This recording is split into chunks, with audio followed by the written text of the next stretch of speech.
Hello दोस्तों, कैसे आप सभी। उम्मीद करते हैं कि स्वस्थ होंगे, मस्त होंगे, व्यस्त होंगे। आज 8 नवंबर 2024 दिन शुक्रवार का, हिंदी तिथि कार्तिक शुक्ल सप्तमी। और आइए बात करते हैं आज के मुख्य समाचार, बड़ी खबरें, देश और दुनिया का ताजा अपडेट लेकर हाजिर हो गए। आज की बड़ी खबरों में प्रमुख खबरें रहेगी। आरक्षण को लेकर बड़ा अपडेट आया है। सरकारी कर्मचारियों के लिए भी बड़ी काम की खबरें 3 अपडेट आए हैं। किसान भाइयों के लिए, युवाओं के लिए, पढ़ने वाले बच्चों के लिए, महिलाओं के लिए, बुजुर्गों के लिए, आम जनता से जुड़े कई महत्वपूर्ण फैसले जो देश के अलग अलग राज्यों की ओर से, सरकार की ओर से अपडेट किए गए हैं। वीडियो में आपको बहुत मजा आने वाला है। काम की बड़ी खबरें, अपडेट जानकारियां आप देखने वाले हैं। पूरा वीडियो आप ध्यान से आखिर तक जरूर देखते रहिएगा, है ना। तो बिना टाइम विलंब के शुरुआत करते हैं आज की पहली बड़ी खबर। सबसे पहले छठ पूजा से जुड़ा अपडेट जान लेते हैं। छठ पर्व पर गुरुवार को तीसरे दिन डूबते सूर्य को छठव्रती महिलाओं ने अर्घ्य दिया। पूजन के बाद परिक्रमा भी लगाई। आज उदयाचल सूर्य को अर्घ्य अर्पित किया जाएगा। यानी आज शुक्रवार को प्रातः बेला में उदयाचल सूर्य को अर्घ्य अर्पण के साथ ही लोक आस्था का ये 4 दिवसीय महापर्व भी पूर्ण हो जाएगा। कार्तिक छठ व्रत के दौरान सूर्य नगरी देव में सर्वत्र सूर्य भक्ति की गंगा बहती नजर आई। बिहार के इस विश्व प्रसिद्ध और सौर तीर्थ स्थल में 15 लाख व्रतियों ने अर्घ्य दिया। औरंगाबाद के विश्व प्रसिद्ध सौर तीर्थ स्थल देव में लोक आस्था के महापर्व कार्तिक छठ पर बिहार के कोने कोने और पड़ोसी राज्यों से आए करीब 15 लाख छठ व्रतियों ने गुरुवार की शाम को अस्ताचल सूर्य को अर्घ्य अर्पित किया। उज्जैन में भी छठ पूजन के लिए महिलाएं घाट पर पहुंची। पूजन और भजन गाकर डूबते सूर्य को अर्घ्य दिया। और आज शुक्रवार को उगते सूर्य को अर्घ्य दिया जाएगा। संतान प्राप्ति और लंबी उम्र की कामना की गई है। पूरी श्रद्धा और उमंग के साथ इस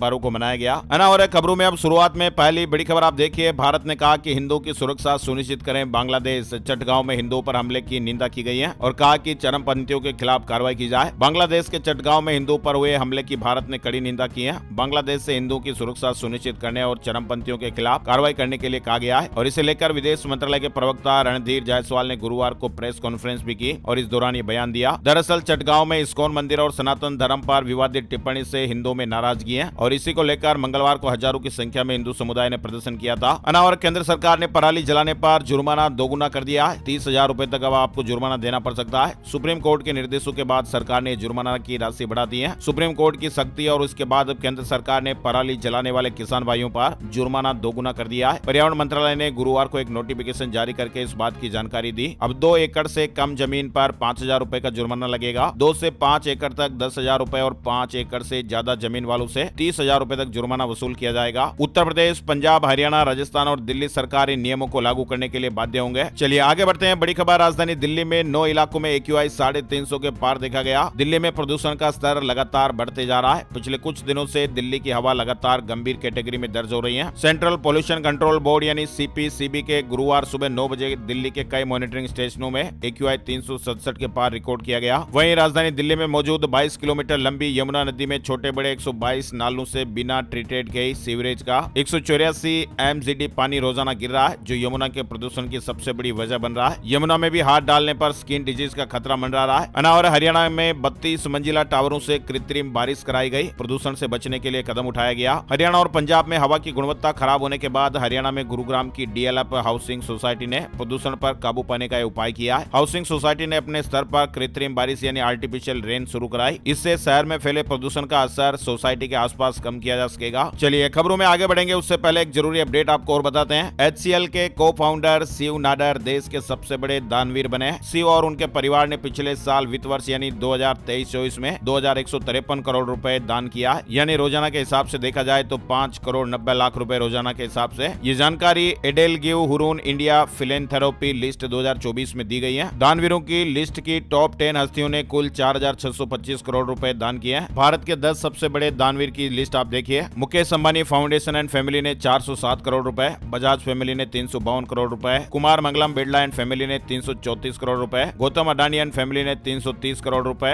नंदन नीलेकणी ने 307 करोड़ रुपए, कृष्णा चिवुकुला 228 करोड़ रुपए, अनिल अग्रवाल एंड फैमिली 181 करोड़ रुपए, सुष्मिता और सुब्रतो बागची ने 179 करोड़ रुपए और रोहिणी नीलेकणी ने 154 करोड़ रुपए दान किए हैं। हुरून इंडिया फिलेंथेरेपिस्ट लिस्ट 2024 के अनुसार ये अपडेट देख पा रहे हैं। चलिए आगे बढ़ते हैं। बड़ी खबर, जम्मू कश्मीर विधानसभा में 370 पार विधायकों के बीच मारपीट जैसी नौबत आ गई। बीजेपी के 3 विधायक घायल हो गए, मार्शलों ने बाहर निकाला। जम्मू कश्मीर विधानसभा सत्र के दौरान गुरुवार को विधायकों के बीच जमकर हाथापाई देखी गई। सत्ता पक्ष और विपक्षी भाजपा के विधायकों ने एक दूसरे की कॉलर तक पकड़ ली। सदन में हंगामे के चलते पहले विधानसभा की कार्यवाही 20 मिनट और फिर आज तक के लिए स्थगित कर दी गई। बड़ी खबर देखिए, जम्मू कश्मीर से आ रही है। 6 साल बाद प्रदेश सरकार पेश करेगी बजट। वित्त विभाग ने तैयारियां शुरू कर दी हैं, सुझाव भी मांगे गए हैं। केंद्र शासित प्रदेश जम्मू कश्मीर में 6 साल बाद प्रदेश सरकार अपना बजट पेश करने वाली है और इसके लिए बजट अनुमान 2025-26 और संशोधित अनुमान 2024-25 के लिए फिलहाल तैयारियां शुरू हो गई हैं। प्रशासनिक विभागों से 20 नवंबर तक बजट अनुमान की जांच करके सिफारिशों को वित्त विभाग के पास भेजने को कहा गया है। चलिए बड़ी खबर देखिए, कोलकाता ट्रेनी डॉक्टर से जुड़ा महत्वपूर्ण अपडेट है। सुप्रीम कोर्ट का पश्चिम बंगाल से बाहर केस ट्रांसफर करने से इंकार हो गया है। वहीं डॉक्टरों की सुरक्षा के लिए सभी राज्यों से सुझाव मांगे गए हैं। इस मामले में सुप्रीम कोर्ट में गुरुवार को सुनवाई हुई। सुप्रीम कोर्ट ने सीबीआई की अपडेटेड स्टेटस रिपोर्ट को लेकर 4 हफ्ते में जवाब मांगा है। साथ ही कोर्ट ने मामले की सुनवाई किसी और राज्य में ट्रांसफर करने से इंकार कर दिया है। और राजस्थान और दिल्ली के 21 स्कूलों की मान्यता रद्द हुई। लेकिन अब एक सवाल जो सबसे बड़ा ये बन रहा है कि अब इन बच्चों का क्या होगा। 15 फरवरी से सीबीएसई बोर्ड एग्जाम भी होने वाला है। दरअसल कल वाले वीडियो में भी हमने आपको बताया था कि केंद्रीय माध्यमिक शिक्षा बोर्ड यानी सीबीएसई ने राजस्थान और दिल्ली में 21 स्कूलों का जो मान्यता है एफिलिएशन वो रद्द कर दिया है। 6 अन्य स्कूलों की मान्यता 12वीं से घटाकर 10वीं तक कर दी। सीबीएसई ने इन स्कूलों का औचक निरीक्षण किया था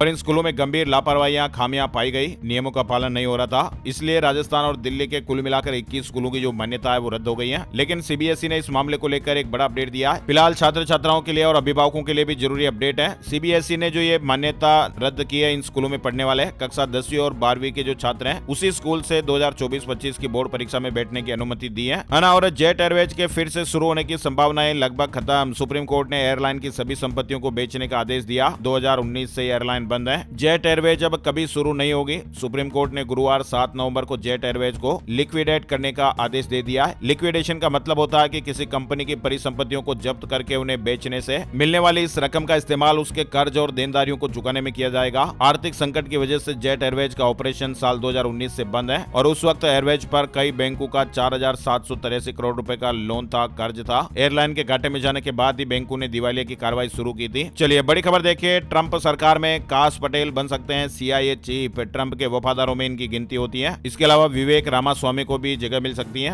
और अमित शाह ने कहा कि आतंकवाद के खिलाफ मजबूत इकोसिस्टम, आतंकियों की उम्र पहले से घटी है। पीएम मोदी के जीरो टॉलरेंस नारे को दुनिया ने अपनाया है। केंद्रीय गृह मंत्री अमित शाह ने गुरुवार को 2 दिवसीय आतंकवाद विरोधी सम्मेलन 2024 का इनॉग्रेशन किया। इस दौरान उन्होंने कहा कि मोदी सरकार ने 10 सालों में आतंकवाद के खिलाफ कदम उठाए हैं और इससे लड़ने के लिए एक मजबूत इकोसिस्टम भी तैयार हुआ है। वहीं पंजाब से एक बड़ी खबर आ रही है। 10,000 नवनिर्वाचित सरपंचों को सीएम मान शपथ दिलाएंगे। केजरीवाल मुख्य अतिथि होंगे। लुधियाना में आज समारोह होने वाला है। पंजाब के लुधियाना में आज शुक्रवार को 10,000 नवनिर्वाचित सरपंचों को सीएम भगवंत मान शपथ दिलाएंगे। वहीं बड़ी खबर टिकटॉक से जुड़ी हुई आ रही है। कनाडा में टिकटॉक के कार्यालय बंद करने के आदेश जारी हो गए। राष्ट्रीय सुरक्षा के लिए खतरे का हवाला देकर ये बड़ी कार्रवाई हुई। हमारे देश में तो टिकटॉक काफी पहले बंद हो गया था, लेकिन अब कनाडा ने भी राष्ट्रीय सुरक्षा के लिए खतरे का हवाला देते हुए चीनी टिकटॉक पर यह बड़ी कार्रवाई की है और कनाडा ने देश में टिकटॉक के सभी व्यवसाय बंद करने का आदेश दे दिया है। और पुतिन ने डोनाल्ड ट्रंप को जीत की बधाई दे दी है। कहा कि वे बहादुर शख्स हैं, बातचीत के लिए तैयार हूं। रूस के राष्ट्रपति व्लादिमीर पुतिन ने डोनाल्ड ट्रंप को जीत की बधाई देते हुए कहा कि वे यूक्रेन संकट के उचित समाधान के लिए डोनाल्ड ट्रंप से बातचीत करने के लिए तैयार हैं। और चुनावी हार के बाद जो बाइडेन का पहला संबोधन सामने आया है। उन्होंने कहा कि 20 जनवरी को शांतिपूर्ण तरीके से सत्ता सौंपेंगे। अमेरिका की सत्ता की चाबी एक बार फिर डोनाल्ड ट्रंप के हाथ में आने वाली है। वहीं आपको बताएं, देश के प्रधानमंत्री नरेंद्र मोदी ने गुरुवार को देश के सैनिकों के लिए लाई गई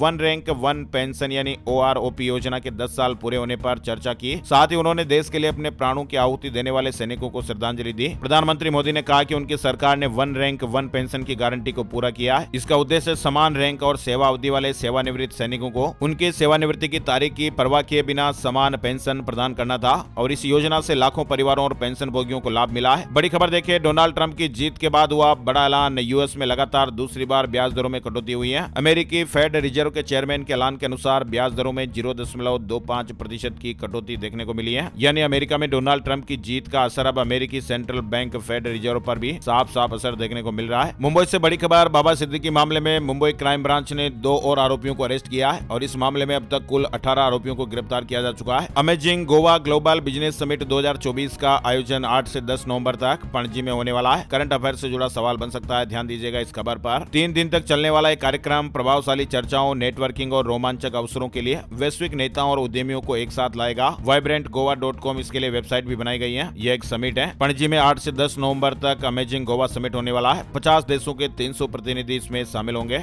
और तेलंगाना और कर्नाटक का विनिंग फॉर्मूला महाराष्ट्र में आजमा रहा इंडिया गठबंधन। खबरें आ रही है कि इंडिया गठबंधन महाराष्ट्र में महिला मतदाताओं को लुभाने के लिए तेलंगाना और कर्नाटक के सफल मॉडल को अपना रहा है, जिसमें मुफ्त बस सेवा का वादा किया गया है। कर्नाटक में इस योजना से परिवहन निगम पर आर्थिक बोझ पड़ा, लेकिन तेलंगाना में योजना सफल रही। ये रणनीति अब अन्य राज्यों में भी अपनाई जा रही है। वहीं देखिए अज्ञानता या बदनाम करने का एकाधिकार राहुल के लेख पर बवाल मच गया है। शाही परिवार के नेताओं ने निंदा की है। सबसे गर्म साल बनकर ही रहेगा 2024। क्लाइमेट एजेंसी ने पूरी दुनिया को अलर्ट करने वाली एक रिपोर्ट जारी की है। यूरोपीय क्लाइमेट एजेंसी के मुताबिक ये लगभग तय हो गया कि साल 2024 अब तक का सबसे गर्म साल होने वाला है। वैज्ञानिकों ने इसे दुनिया के लिए खतरे की घंटी करार दिया है। अगले हफ्ते अजरबैजान में होने वाली संयुक्त राष्ट्र जलवायु कॉन्फ्रेंस COP29 से पहले ये रिपोर्ट सामने आई है। दुनिया भर में गर्मी हर साल नए रिकॉर्ड तोड़ती है। वहीं 2023 की बढ़ती तपिश पूरी दुनिया में महसूस की गई। हमारी धरती का अब तक का सबसे गर्म साल होने का रिकॉर्ड 2023 के नाम ही है, लेकिन अब जल्द ही 2024 भी गर्म साल होने का रिकॉर्ड बनाने वाला है, ऐसा दावा किया यूरोपियन क्लाइमेट एजेंसी ने। और वैज्ञानिकों ने इस अनुमान को दुनिया के लिए खतरे की घंटी भी करार दिया है। दरअसल एजेंसी के मुताबिक ऐसा पहली बार हो रहा है जब इस साल दुनिया 1.5 डिग्री सेल्सियस यानी 2.7 डिग्री फ़ारेनहाइट से अधिक तापमान पर पहुंच गई है। एजेंसी ने तापमान बढ़ने की कई और वजह भी गिनवाई है, जिसमें सबसे बड़ी वजह है अल नीनो। ये घटना दुनिया के सबसे बड़े महासागर प्रशांत महासागर में होती है, जिसकी वजह से तापमान गर्म होता है और इसके आने से दुनिया भर के मौसम पर प्रभाव दिखता है और बारिश, ठंड और गर्मी सब में अंतर दिखाई देता है। और दूसरी वजह है ज्वालामुखी का विस्फोट होना।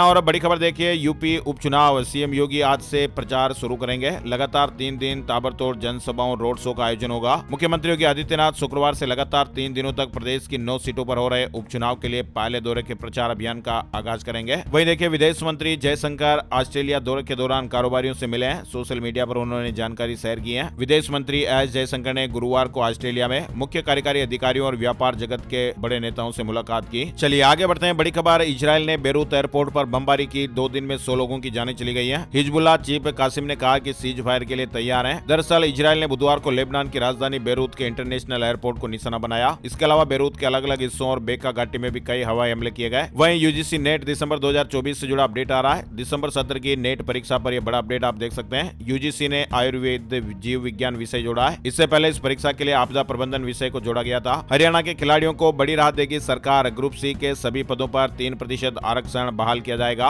अभी सिर्फ 7 विभागों में इसका लाभ मिल रहा है। बड़ी खबर है, हरियाणा के खिलाड़ियों के लिए गुड न्यूज है। प्रदेश सरकार ग्रुप C के सभी विभागीय पदों में 3% आरक्षण बहाल कर सकती है। अभी तक सिर्फ 7 विभागों में खिलाड़ियों की ग्रुप C पदों पर भर्ती किए जाने का प्रावधान है, जिसका खिलाड़ी पहले दिन से ही विरोध कर रहे हैं। प्रदेश सरकार ने पहले ग्रुप A, B, C पदों में खेल कोटे का आरक्षण समाप्त कर दिया था और बाद में जब इसे बहाल किया गया तो सभी ग्रुप C के 1 साल में हरियाणा कर्मचारी चयन आयोग की तरफ से चयनित पदों का 3% पदों की संख्या के बराबर कोटा तो बहाल कर दिया गया, मगर उससे पहले तो 4 विभागों गृह विभाग, सेकेंडरी शिक्षा, प्राइमरी शिक्षा और खेल तक सीमित कर दिया गया। विरोध बढ़ने पर उसे बढ़ाकर 7 विभागों तक सीमित कर दिया गया। अब खिलाड़ियों की इस मांग को लेकर मुख्यमंत्री नायब सैनी खुद गंभीर है। फिलहाल कई बिंदुओं पर चर्चा हुई है। अब अंतिम फैसला मुख्यमंत्री जी को लेना है। अपडेट चल रहे हैं और गुड न्यूज आ रही है। हरियाणा के अस्पतालों में फ्री होगा मोतियाबिंद का ऑपरेशन। नायब सरकार ने वादा पूरा कर दिया है। हरियाणा के सरकारी और सूचीबद्ध प्राइवेट हॉस्पिटलों में अब मोतियाबिंद का ऑपरेशन बिल्कुल फ्री होगा। इसके अलावा PGI चंडीगढ़ की तर्ज पर PGI रोहतक में विशेषज्ञों द्वारा टेली परामर्श सेवाएं भी शुरू होगी और इस सेवा से राज्य के लोगों को बिना किसी खर्च के चिकित्सा विशेषज्ञों से परामर्श मिलेगा। 31 दिसंबर से पहले डॉक्टरों के 777 पदों पर भी भर्ती होगी। मुख्यमंत्री जी ने संकल्प पत्र के 2 प्रमुख वादों को पूरा किया है। और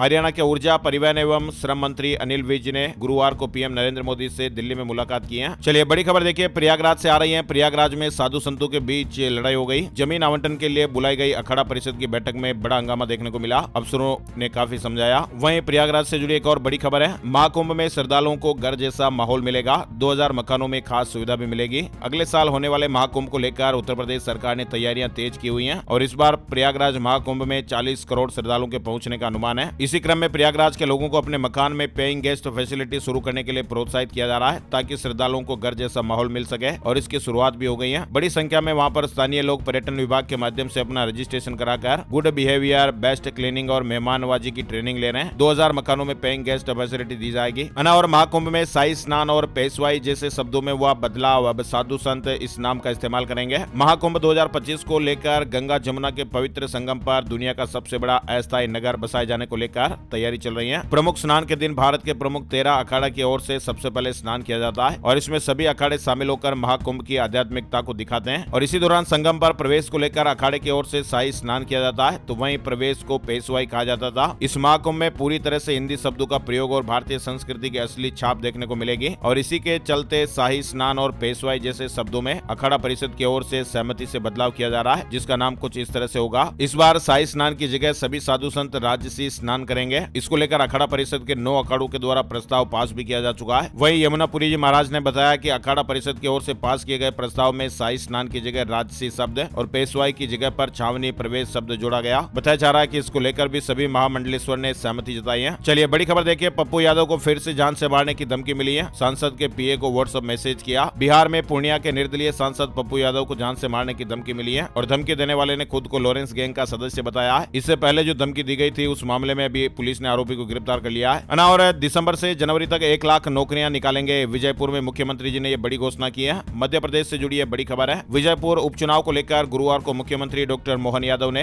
ताबड़तोड़ 3 सभाएं की। पहली सभा आगरा, दूसरी गसवानी और तीसरी सभा कराल में हुई। वहीं कांग्रेस की तरफ से उनके राष्ट्रीय महासचिव सचिन पायलट ने गोरस में सभा की। दिसंबर से जनवरी तक 1 लाख नौकरियां निकालेंगे। विजयपुर में मुख्यमंत्री जी ने घोषणा की। दूध पर भी बोनस देने की बात कही है। और भर्ती प्रक्रिया शुरू होने के बाद नहीं बदल सकते नियम। राजस्थान से जुड़ी बड़ी खबर देखिए। राजस्थान हाईकोर्ट की 15 साल पुरानी भर्ती पर सुप्रीम कोर्ट ने यह फैसला सुनाया है। सुप्रीम कोर्ट की संविधान पीठ ने यह महत्वपूर्ण फैसला सुनाते हुए कहा कि एक बार भर्ती प्रक्रिया शुरू होने के बाद नियमों में किसी तरह का बदलाव नहीं किया जा सकता है। मुख्य न्यायाधीश डीवाई चंद्रचूड़ की अगुवाई वाली 5 जजों की संविधान पीठ ने गुरुवार को यह आदेश दिया। दरअसल ये पूरा मामला राजस्थान हाईकोर्ट की 15 साल पुरानी विभागीय ट्रांसलेटर भर्ती 2009 से जुड़ा हुआ है। इसमें हाईकोर्ट ने भर्ती प्रक्रिया के बीच में नियमों में संशोधन कर दिया था और इससे कई अभ्यर्थी चयन से वंचित हो गए थे। संविधान पीठ ने अपने आदेश में यह साफ कर दिया कि एक बार भर्ती प्रक्रिया शुरू हो जाने के बाद उसके नियमों में बदलाव नहीं किया जा सकता है। पीठ ने अपने फैसले में कहा कि भर्ती प्रक्रिया आवेदन आमंत्रित करने और रिक्तियों को भरने के लिए विज्ञप्ति जारी होने से शुरू हो जाती है। अगर भर्ती विज्ञप्ति में पहले ही उल्लेख किया गया कि भर्ती प्रक्रिया के नियमों में बदलाव किया जा सकता है, तभी नियमों में बदलाव करने की अनुमति होगी और उसमें भी आर्टिकल 14 यानी समानता के अधिकार का उल्लंघन नहीं हो सकता है। तो राजस्थान से जुड़ा एक बड़ा अपडेट आया है। चलिए बड़ी खबर देखिए। बिहार से आ रही है, पति पत्नी को अलग अलग पंचायत के स्कूल में भेजा जाएगा। बिहार के 1,87,000 टीचर्स के ट्रांसफर के लिए आवेदन की शुरुआत हो गई है। 10 ऑप्शन देना जरूरी होगा। जो शिक्षक 10 विकल्प से कम देंगे उनका ट्रांसफर खाली स्थानों पर कर दिया जाएगा। बिहार के सरकारी स्कूलों के 1,87,000 शिक्षकों के ट्रांसफर की जो प्रक्रिया है वो 7 नवंबर से 22 नवंबर तक चलने वाली है। डेंगू को लेकर हरियाणा में अलर्ट है। सीएम की हेल्थ मिनिस्टर के साथ मीटिंग भी हुई। जिलों में फॉगिंग के निर्देश दिए गए। चलिए बड़ी खबर देखिए। शंभू बॉर्डर पर 270 दिन से प्रदर्शन कर रहे किसान मजदूर मोर्चा केएमएम ने पंजाब सरकार को 3 दिन में धान की खरीद व लिफ्टिंग और डीएपी की कमी को दूर करने का अल्टीमेटम दिया है। मोर्चे ने यह साफ किया कि अगर 10 तारीख तक स्थितियां नहीं सुधरी तो 11 तारीख को मीटिंग कर अगले संघर्ष का ऐलान किया जाएगा। वहीं निकाय चुनाव मामले में सुप्रीम कोर्ट जाएगी। पंजाब सरकार बिना वार्डबंदी चुनाव करवाने को तैयार नहीं। हाईकोर्ट के आदेश को चुनौती दी जाएगी। पंजाब में निकाय चुनाव करवाने के मामले को लेकर अब राज्य सरकार सुप्रीम कोर्ट जाने की तैयारी में है। ऐसे अपडेट चल रहे हैं। अभी हाल ही में निकाय चुनाव को लेकर पंजाब सरकार को नोटिस जारी हुआ था।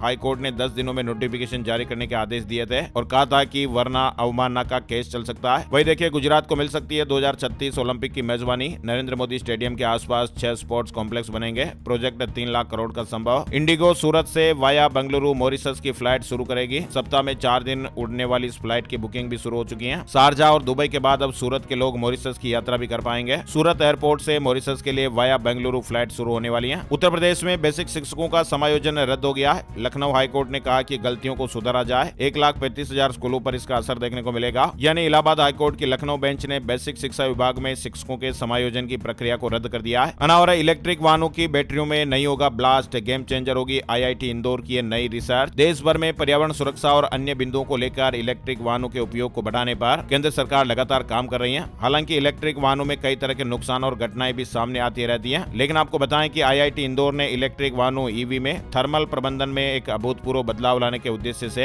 एक महत्वपूर्ण शोध किया है। इस नई रिसर्च से बैटरी की सिक्योरिटी यानी सुरक्षा और इसकी कार्यक्षमता प्रभावशाली तरीके से बढ़ जाएगी। ओवर हीटिंग और थर्मल घटनाओं से राहत मिलेगी। वहीं तेलंगाना से जुड़ी एक बड़ी खबर आ रही है। रेस्टोरेंट में खाना खाने के बाद महिला की जान चली गई। 4 की हालत गंभीर बताई जा रही है। तेलंगाना के निर्मल कस्बे में एक रेस्टोरेंट में जहरीला खाना खाने से एक महिला की जान चली गई। चंडीगढ़ यूनिवर्सिटी ने बाजी मारी है। देश की प्राइवेट यूनिवर्सिटीज में नंबर 1 यूनिवर्सिटी एक बार फिर से एशिया की शीर्ष यूनिवर्सिटियों में उभरी है। लंदन स्थित यूनिवर्सिटी रैंकिंग संगठन QS की ओर से जारी QS एशिया यूनिवर्सिटी रैंकिंग 2025 में सभी एशिया यूनिवर्सिटीज में 29 पायदान ऊपर चढ़कर 120वीं रैंकिंग मिली है। वहीं सुप्रीम कोर्ट ने यौन उत्पीड़न के एक मामले में राजस्थान हाईकोर्ट के फैसले को गलत ठहराया है। सुप्रीम कोर्ट ने नाबालिग से यौन उत्पीड़न के मामले में कहा कि राजस्थान हाईकोर्ट का यह आदेश विवादित है और इसके लिए फिर से जांच की जाएगी। यौन उत्पीड़न केस रद्द करने का आधार समझौता नहीं हो सकता। राजस्थान हाईकोर्ट के फैसले को सुप्रीम कोर्ट ने गलत ठहराया है। चैंपियंस ट्रॉफी से जुड़ी अपडेट खबर। भारत के आगे झुका पाकिस्तान। चैंपियंस ट्रॉफी पर बड़ा अपडेट आया है। अगले साल पाकिस्तान की मेजबानी में चैंपियंस ट्रॉफी का आयोजन होना है। अब तक अंतर्राष्ट्रीय क्रिकेट काउंसिल ने इसका वेन्यू फाइनल नहीं किया है, लेकिन इसी बीच एक रिपोर्ट में खुलासा हुआ कि पाकिस्तान पाकिस्तान क्रिकेट बोर्ड भारत के आगे झुकने को तैयार है। इनकम टैक्स से जुड़ी महत्वपूर्ण खबर देखिए, ट्रू कॉलर के कार्यालयों पर आयकर विभाग का सर्वे, मुंबई और गुरुग्राम में कार्रवाई हुई है। सेमीकंडक्टर नीति लागू करने वाला देश का पहला राज्य बना गुजरात, कंपनियां करेगी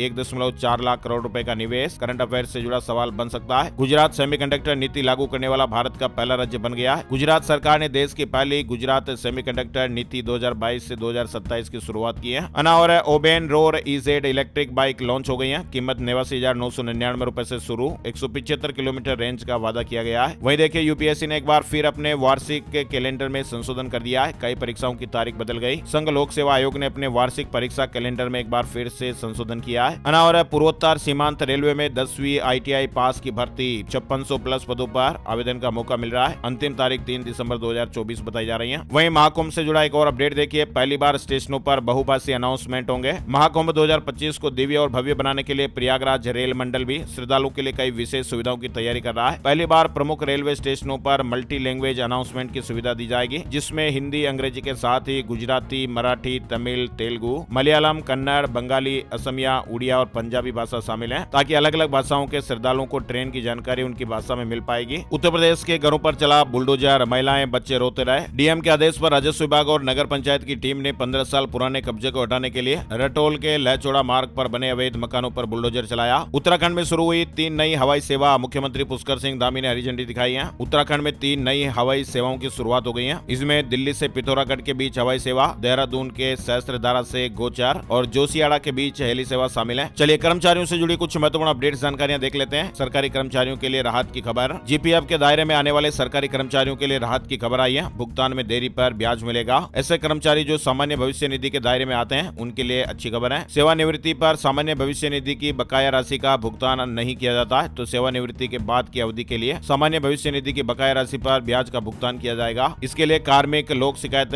तथा पेंशन मंत्रालय के पेंशन एवं पेंशनभोगी कल्याण विभाग द्वारा अधिकारियों की जिम्मेदारी तय की गई है और इस बाबत विभाग द्वारा 2 सप्ताह पहले ही कार्यालय ज्ञापन भी जारी किया गया है। खुशखबरी है, हरियाणा में ग्रुप सी की नौकरियों में आरक्षण बहाल करने की तैयारी में जुटी नायब सरकार, जो हमने अभी पहले ही देख लिया था। हरियाणा सरकार एक बार फिर तृतीय श्रेणी के पदों पर खिलाड़ियों के लिए 3% आरक्षण की सुविधा को बहाल करने की तैयारी कर रही है। इंडियन पोस्टल डिपार्टमेंट की ओर से अपडेट देखिए, पेंशनर्स के लिए नई सुविधा, अब घर बैठे ही डिजिटल जीवन प्रमाण पत्र बन जाएगा। बिहार के यात्रियों के लिए खुशखबरी है, 8 से 22 नवंबर तक स्पेशल ट्रेनें चलाई जाएगी। 446 स्पेशल ट्रेनें चलाने का ऐलान हुआ है। अना और नीतीश सरकार एक्शन मोड में है। साल 2005 से अब तक संविदा पर नियुक्त कर्मचारियों का ब्यौरा तलब किया गया है। वहीं डोनाल्ड ट्रंप की जीत से ऐसा जुमा टेस्ला का शेयर एलन मस्क ने एक ही झटके में 2 लाख करोड़ रुपए कमा डाले। वहीं स्विगी का IPO लोगों को पसंद कमी आ रहा है, दूसरे दिन भी रेस्पॉन्स ठंडा ही रहा। वहीं ट्रेंड को दूसरी तिमाही में 335 करोड़ रुपए का मुनाफा हुआ है। टाटा ग्रुप की रिटेल चेन कंपनी का रेवेन्यू 39% बढ़ा। शेयर मार्केट न्यूज अपडेट में आपको बताएं, सेंसेक्स 836 अंक की गिरावट के साथ 79,541 के स्तर पर बंद हुआ। निफ्टी में 284 अंक की गिरावट रही और ये 24,199 के स्तर पर बंद हुआ। अनावरा उत्तराखंड के निकाय चुनाव में ओबीसी के लिए 27% आरक्षण तय, जल्द ही अध्यादेश आएगा। उत्तराखंड सरकार ने हाईकोर्ट में गुरुवार को ओबीसी आरक्षण पर अपनी तस्वीर साफ कर दी है। सरकार इस मसले पर जल्द ही अध्यादेश के जरिए अपनी मोहर लगा देगी। वही खबर है कि प्रधानमंत्री नरेंद्र मोदी 10 नवंबर को झारखंड आएंगे। रांची में रोड शो भी किया जाएगा। बाल विवाह को रोकने के लिए राजस्थान पुलिस सतर्क, 12 नवंबर से ऑपरेशन लाडली की शुरुआत होने वाली है। करंट अफेयर से जुड़ा सवाल बन सकता है, ध्यान दीजिएगा। राजस्थान में बाल विवाह रोकने के लिए पुलिस विभाग 4 दिवसीय अभियान चलाएगा। मुंबई में वोटिंग के दिन कर्मचारियों को पेड लीव मिलेगी, बीएमसी ने ऐलान कर दिया है। बीएमसी ने 20 नवंबर को होने वाली वोटिंग के मद्देनजर छुट्टी का ऐलान किया है। वहीं आप देखिए राजस्थान से जुड़ी खबर है। राजस्थान के मुख्यमंत्री भजनलाल शर्मा जी की सरकार को 1 साल पूरा होने वाला है और इस अवसर पर कई योजनाएं शुरू की जाएगी। इन योजनाओं से युवाओं, महिलाओं, किसानों और मजदूरों को लाभ मिलेगा। महिलाओं को लखपति दीदी बनाने के लिए भी एक योजना शुरू होगी। किसानों के लिए एग्री स्टेक की शुरुआत की जाएगी। 1 साल पूरा होने पर किसानों, छात्रों, महिलाओं और आमजन के लिए बड़े जश्न का ऐलान किया गया है। चलिए कुछ राज्यों की ओर से महत्वपूर्ण अपडेट की जानकारी लेते हैं। राजस्थान से जुड़ा अपडेट देखिए, स्कूल लेक्चरर एग्जाम 17 नवंबर से आरपीएससी ने शेड्यूल जारी कर दिया है। 21 तक चलेंगे, 14 तारीख को एडमिट कार्ड भी अपलोड हो जाएंगे।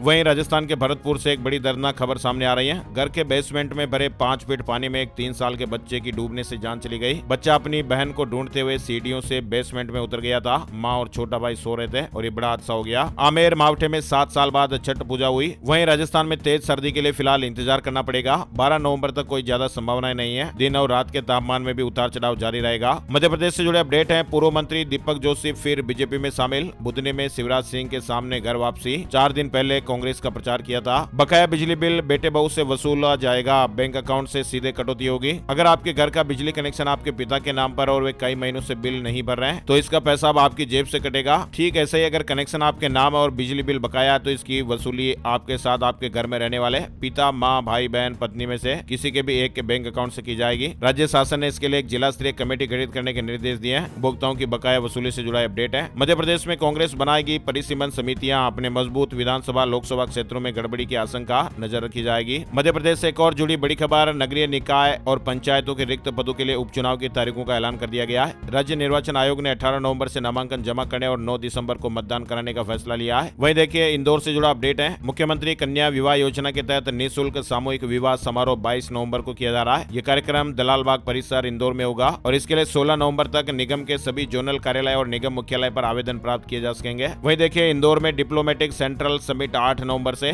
युवाओं को दुनिया में हो रही क्रांतियों के बारे में जानने और समझने का अवसर मिलेगा। डिप्लोमेटिक सेंट्रल समिट इंदौर में 8, 9 और 10 नवंबर को आयोजित की जाएगी। सॉफ्ट विजन कॉलेज में इसका आयोजन होने वाला है। वहीं देखिए 26 नवंबर को दिल्ली में होगा सम्मेलन। जंतर मंतर में जुटेंगे देश के कई लोकतंत्र सेनानी। देश के हजारों लोकतंत्र सेनानी 26 नवंबर को दिल्ली में जुटेंगे। संविधान दिवस पर वे दिल्ली के जंतर मंतर पर एकत्रित होकर सम्मेलन करेंगे। वहीं मध्य प्रदेश उमरिया से जुड़ी खबर देखिए। उमरिया के विराट ने केबीसी में 6 लाख रुपए जीते हैं। 11 सवालों के सही जवाब दिए। कहा कि इन पैसों से यूपीएससी की कोचिंग करूंगा। 5 नवंबर और 6 नवंबर को अमिताभ बच्चन के सामने बैठकर 16 में से 11 सवालों के सही जवाब दिए। विराट और उनके माता पिता को बहुत बहुत बधाई। उज्जैन में 15 नवंबर के बाद ठंड बढ़ सकती है। रात में ठंड और दिन में गर्मी का एहसास। वहीं मेरठ में चोरी के सदमे में एक बुजुर्ग महिला की जान चली गई। परिवार शादी में गया हुआ था, पीछे से घर में चोर घुस गए। नकदी समेत करीब 11 लाख रुपए के जेवर चोरी हो गए। मेरठ में घर में हुई चोरी का सदमा बुजुर्ग महिला सहन नहीं कर पाई और दिल का दौरा पड़ने से हार्ट अटैक से उसकी जान चली गई। परिवार पर दुखों का डबल पार्ट टूट पड़ा है। छत्तीसगढ़ में हल्की ठंड शुरू हो गई है। अगले हफ्ते से पारा और गिरेगा, ठंड बढ़ेगी। प्रदेश के कई हिस्सों में सुबह धुंध भी छाने लगी है और रात को ठंड का एहसास भी होने लगा है। वहीं देखिए उत्तर प्रदेश सरकार किसान भाइयों के लिए एक ऑफर लेकर आई है। 45 जिलों में ये योजना लागू होगी। लहसुन की बढ़ती मांग और कीमतों को नियंत्रित करने के लिए उत्तर प्रदेश सरकार ने विशेष योजना शुरू की है। इस योजना के तहत प्रदेश में 10,000 हेक्टेयर अतिरिक्त क्षेत्र में लहसुन की खेती की जाएगी, जिस पर प्रति हेक्टेयर किसानों को 12,000 रुपए का अनुदान मिलेगा। इस योजना का लाभ 45 जिलों को मिलेगा। वहीं देखिए हाथरस में डेंगू से एक 12 साल के बच्चे की जान चली गई है। अलीगढ़ में उपचार चल रहा था। वहीं संभल में पढ़ा रही शिक्षिका क्लास में गस खाकर गिरी। उत्तर प्रदेश संभल से जुड़ी खबर है। मुरादाबाद में इलाज के दौरान जान चली गई। संभल में पढ़ा रही शिक्षिका क्लास में चक्कर आ गए थे, गिर गई थी। हरियाणा में तेल पाइपलाइन बिछाने को लेकर बवाल। 3 दिन से पुलिस किसान आमने सामने थे।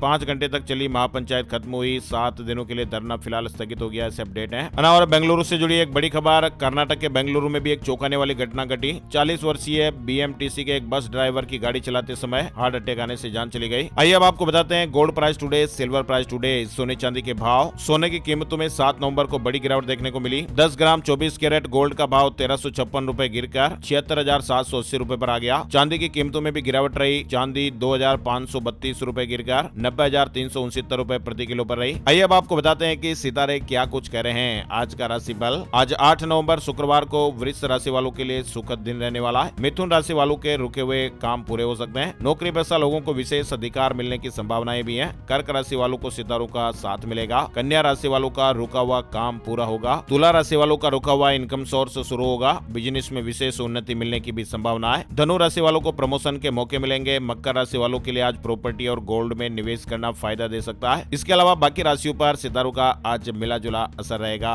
है ना। तो ये थे दोस्तों आज के मुख्य समाचार, बड़ी खबरें, हेडलाइंस और सुर्खियां अपडेट। वीडियो कैसा लगा कमेंट करके जरूर बताइएगा। आप किस राज्य में निवास करते हैं, अपने राज्य का नाम भी जरूर लिखिए ताकि आपके राज्य से जुड़े अपडेट्स हर रोज वीडियो में शामिल करेंगे। एक प्यार भरा सा निवेदन है, इस वीडियो को आप अपने यार दोस्तों के साथ, मिलने वालों के साथ, जान पहचान वालों के साथ फेसबुक और व्हाट्सएप पर ज्यादा से ज्यादा शेयर कीजिएगा ताकि हमारी टीम को मोटिवेशन मिलता रहे और हम ऐसे ही ताजा खबरें, बड़ी खबरें, अपडेट जानकारियां देखते रहें। एक और नई जानकारी और नई वीडियो में फिर मिलते हैं। तब तक के लिए जय श्री राम, जय हनुमान।